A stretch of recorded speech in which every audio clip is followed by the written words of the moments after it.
Okay, so this is what we came up with. This is a stairwell. You can see, and this bathroom is right over the stairwell, which present a lot of challenges. So this is the way we started it. This is a long suite 90. I think I'm going to change it to a regular 90 and try to turn this 45 up off the center line. This end is vent air. What I don't like about that is it's going to be air from here goes all the way to the roof. The problem is, challenge, as I run back this way, turn to make my rise, there's nothing to wash out this area. If it were being washed out by a sink or something like that, that would really be great. And I'm trying to see if I can do that because the sink is over here somewhere. Up here we can see it. Yeah, the sink is over here. So maybe I can run the drain for the sink over. I have to make sure the trap arm is not too short. That's another thing. So either wash it out with the lavatory sink,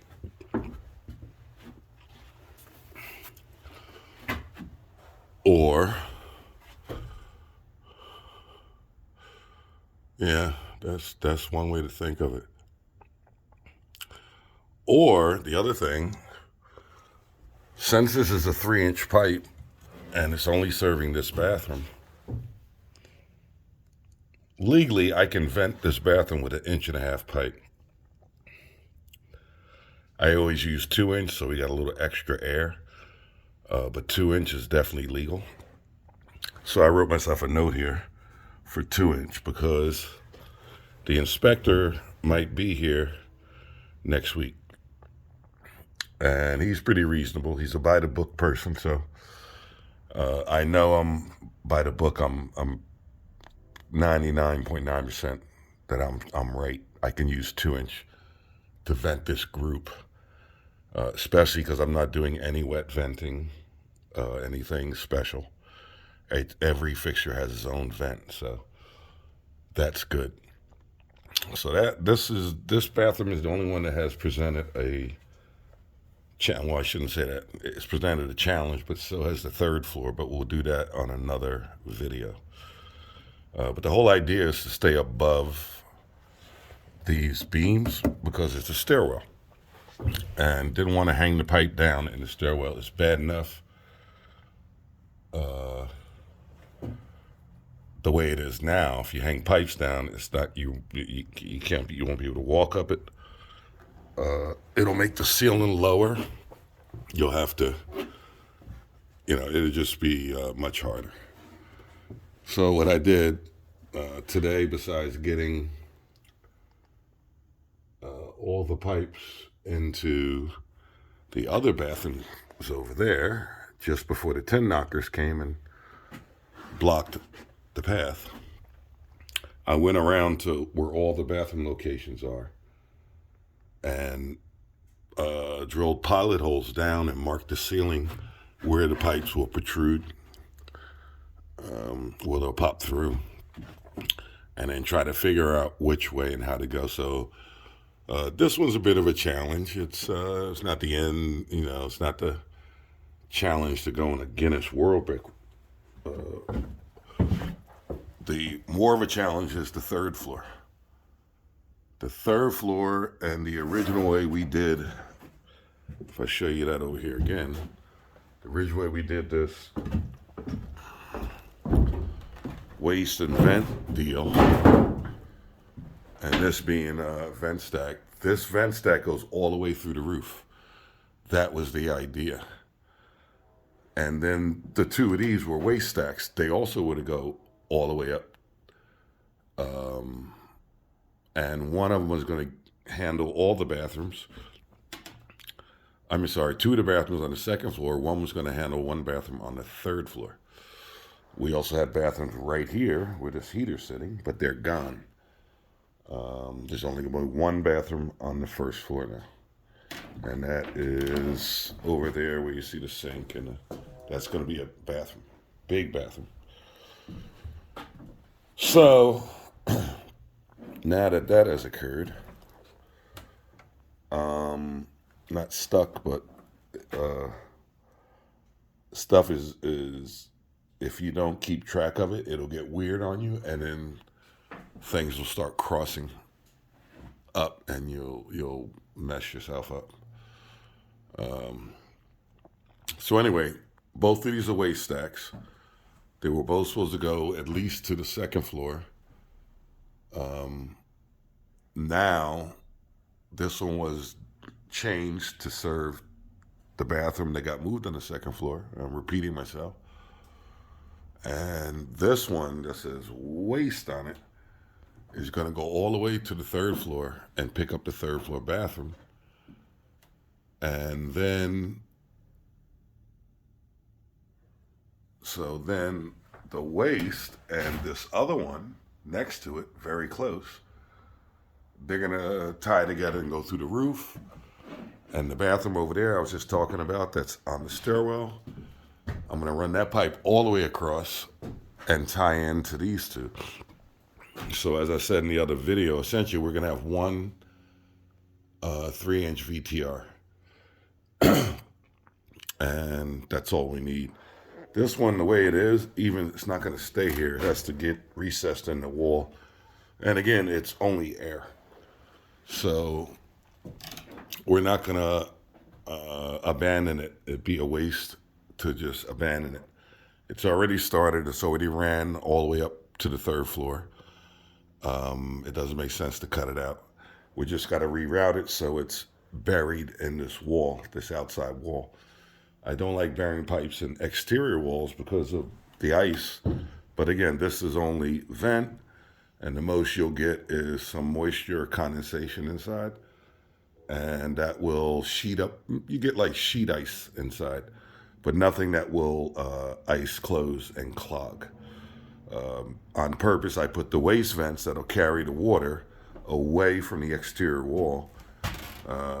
If you notice, they're inside the house, so they won't freeze. And most likely, next to these two waste stacks, we'll run the domestic hot and cold water up. And the gas line is a totally different story. I haven't figured out where that's going yet. But anyway, that's what we got done for today. And we're going to be here all week because we want to get as far as we can. We have other projects we got to do, but that's right after New Year's. So we're kind of going to hang here to the end of the new year and get as much as we can done. Right after New Year's, we have to switch over to another place where the stuff is going on there, work there for a week, and then come back here. The 10 knockers were here today. They said they'll be back Friday. And that's kind of interesting because maybe not. New Year's Eve is 2 days after, New Year's Day is 2 days after Friday. So I don't see anyone breaking their neck to work Thursday, Friday this week at the end of New Year's. New Year's Day will be Sunday. So, all right. So I just want to update you and show you what we got so far. The only thing that turned out to be a stinker is this new bathroom is over a crawl space. So that kind of stinks. There's an access to the crawl space, but hey, it's one bathroom. It'll take some time to plumb it, but it'll get done. It's a big bathroom. It's a huge bathroom. But so there you go. And it's actually laid out the way it's going to go already. It's got just like it is, the tub. Toilet's going to go here. It'll probably slide to the right a little bit. Sink's going in that corner, toilet.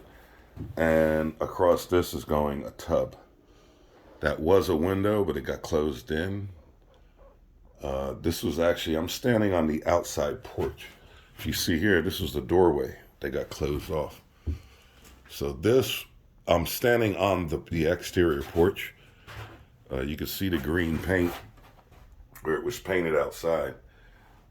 So this would have been an porch exposed to the elements, to the weather, and then they closed it off, put a roof over it, and then they decided to actually close the wall off, and that's the entrance door, exterior door, to the outside. So that closed this whole space in and made it bigger.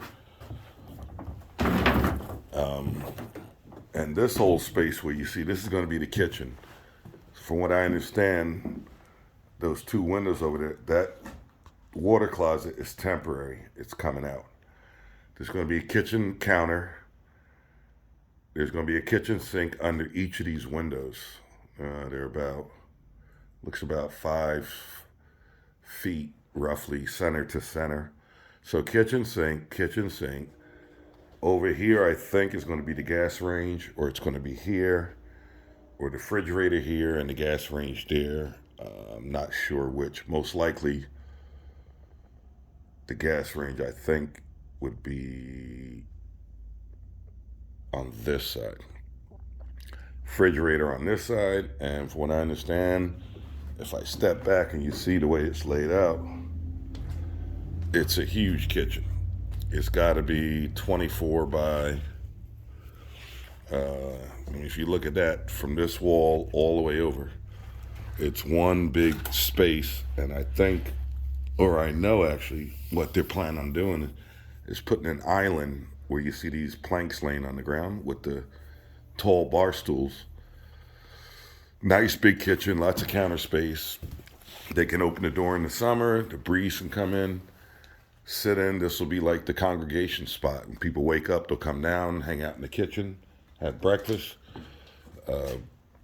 This is like a middle room, which could be a dining room. And this is a big front room, which could be living room. And then there's still a vestibule around the front over that way. So it's a huge house. It really is. It's a nice house. Here we did the calculations today for the gas. We came up with 500,000 BTU. I'm going to run 700,000, I think. So that means I need 1.25 inch coming in. We're going to run 1.25 inch leg. The gas meter's on that side of the house. It's going to come all the way across to here, because right under all this ductwork is the 120,000 BTU hot air furnace. So we're going to run 1.25 inch from that side of the house to this side of the house, and that'll be enough fuel to tap off of to go upstairs for the second unit, for the stove in there, and there's something else. Oh, the water heater's going to be here. So that's why we did the calc, but we got to double check it. So the basement unit is 120. The third floor unit is 60,000. The water heater is 200,000. And I put range 100,000, so that gives them a chance to get a pretty decent gas range. Most gas ranges are around between 40 and 60,000. They're usually around 15,000 per burner, and usually the oven is 25, 30, and that's not all of them. That's just like a base number you can use. You have ovens out there, gas ranges, like the big cast iron ones. They can go as high as 200,000, 300,000 BTU. But normally you go buy one in the store, plain old vanilla gas range is around 60, like 65,000 BTU, roughly. So there you go. That's the update. Be back tomorrow. Have other stuff to do and make this work. See ya.